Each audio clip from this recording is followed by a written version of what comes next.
के दरबार में अक्सर ज्ञान चर्चा हुआ करती थी, जिसमें बड़े बड़े विद्वान भाग लिया करते थे। इसका कारण यह था कि राजा जनक स्वयं भी बड़े ज्ञान पिपासु और धर्मपरायण थे। एक बार ऋषि कुमार अष्टावक्र राजा जनक की सभा में पहुँचे। राज दरबार में सुंदर सुंदर शरीर वाले दरबारी लोग सुंदर सुंदर आभूषणों से सुसज्जित होकर बैठे थे। उसी समय ब्रह्मज्ञानी अष्टावक्र जी पहुँचे। अष्टावक्र जी का शरीर 8 स्थानों से टेढ़ा था। अष्टावक्र जी के शरीर को टेढ़ा मेढ़ा देखकर सभासदों को हंसी आ गई और अचानक सभा में हंसी के ठहाके गूंज उठे। जिस सभा में ज्ञान की चर्चा के लिए आए हुए ज्ञानियों की उपस्थिति हो, ज्ञानियों की भरमार हो, उस सभा का किसी के शरीर की बनावट देखकर हंसना, ठहाके लगाना ना सिर्फ अशोभनीय था बल्कि घोर आश्चर्यजनक भी। पर ब्रह्मज्ञानी अष्टावक्र पर सभासदों के इस अनुचित व्यवहार का कोई प्रभाव नहीं पड़ा। वे सभासदों के अशोभनीय व अपमानजनक व्यवहार से पूर्णतः अवलिचित और अप्रभावित रहे और फिर सर्वदा ब्रह्म में रमण करने वाले ब्रह्मज्ञानी देह भाव में, शरीर भाव में रहते ही कहाँ है। जो शरीर की बनावट पर की गई टीका टिप्पणी या हंसी ठिठोली से वे विचलित हो सके। ज्ञानियों के लिए, ब्रह्मज्ञानियों के लिए तो मान अपमान, हर्ष विषाद सब एक समान ही होता है। अष्टावक्र राजा जनक की सभा में आए तो थे ज्ञान की चर्चा करने, पर सभासदों की हंसी का उत्तर उन्होंने और अधिक ठहाके की हंसी से दिया। अष्टावक्र को उतना जोर से हंसते देखकर राजा जनक ने पूछा, महाराज आप इतना जोर से क्यों हंस रहे हैं? अष्टावक्र ने कहा, राजन यह प्रश्न तो मुझे करना चाहिए था। राजा जनक ने पूछा, क्यों? अष्टावक्र ने कहा, आप लोग मेरे पहुँचते ही हंसते थे। उत्तर में राजा जनक ने कहा, आपके टेढ़े मेढ़े शरीर को देखकर सब हंस पड़े थे, आपको इसका दुख नहीं मानना चाहिए। अष्टावक्र जी ने कहा, इसमें दुख मानने की बात ही क्या है? मुझे तो आप लोगों की हंसी पर हंसी आ गई थी। आप लोग सुंदर सुंदर शरीर वाले और स्वर्ण आभूषणों से सुसज्जित हैं, पर आप लोगों के सुंदर शरीर के भीतर कितनी कुरूपता है, दुर्बलता है, मलिनता है, दृष्टिहीनता है। उसे देखकर ही मुझे आप लोगों को हंसी पर और जोर की हंसी आ गई। मिथिला नरेश, जिनकी सभा में ज्ञान की चर्चा हुआ करती हो और ज्ञान प्राप्त करने के लिए जिस नरेश ने डंका पिटवाया हो, उनके सभासद और स्वयं वे भी शरीर के रूप, रंग और बनावट के प्रेमी हैं। उनके यहाँ फिर ज्ञान की महत्ता कहाँ? उनके यहाँ तो नश्वर शरीर के रूप, रंग और बनावट की महत्ता है। राजा जनक ऋषि कुमार की बातें सुनकर चुप हो गए और सभासदों ने भी लज्जा से सिर झुका लिया। राजा जनक ऋषि कुमार की यथाविधि सेवा शुश्रूषा करके अपने शयन कक्ष में शयन करने चले गए, पर उन्होंने नींद कहाँ? राजा जनक को तो ऋषि कुमार अष्टावक्र द्वारा कहे हुए वाक्य राजा जनक के यहाँ ज्ञान की नहीं वरन नश्वर शरीर के रूप, रंग, बनावट की महत्वता है, बेचैन कर रहे थे। राजा जनक उसी समय उठे और तुरंत अष्टावक्र जी के पास पहुँचे और हाथ जोड़कर बोले, ऋषि कुमार, मुझे पूर्ण विश्वास हो गया है कि आप मुझे ज्ञान प्रदान कर सकते हैं, क्योंकि आप सचमुच ज्ञानी हैं। जो लोभ और भय से मुक्त हैं, सच्ची बात को पूर्ण निर्भीकता के साथ जो कह सकता है, वही उपदेश देने का अधिकारी है।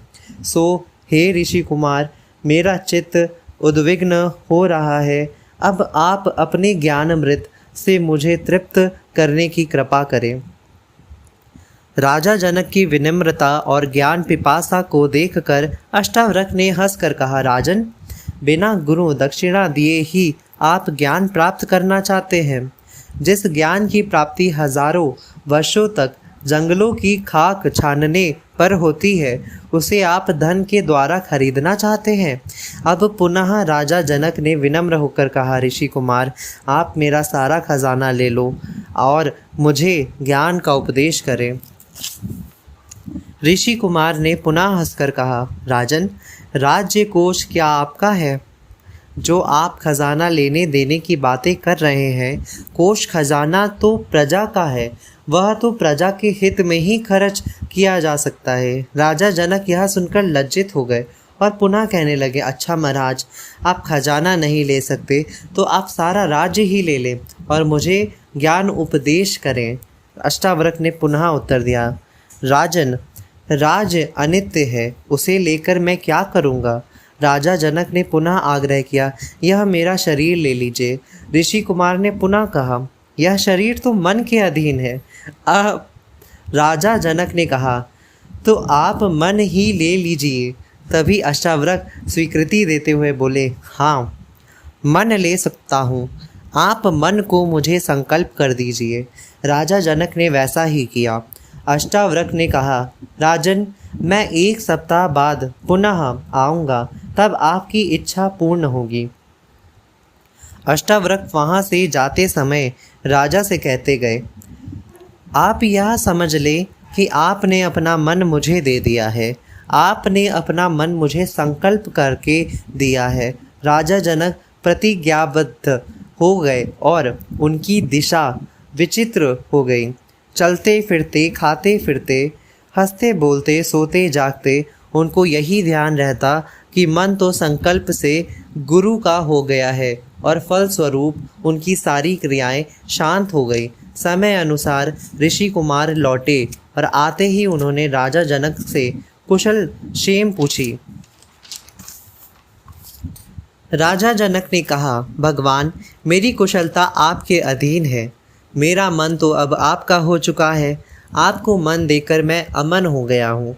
मैं मन से रहित हो गया हूँ और मन से मुक्त हो गया हूँ। मैं बिना मन का हो गया हूँ। मैं मन से परे हो गया हूँ।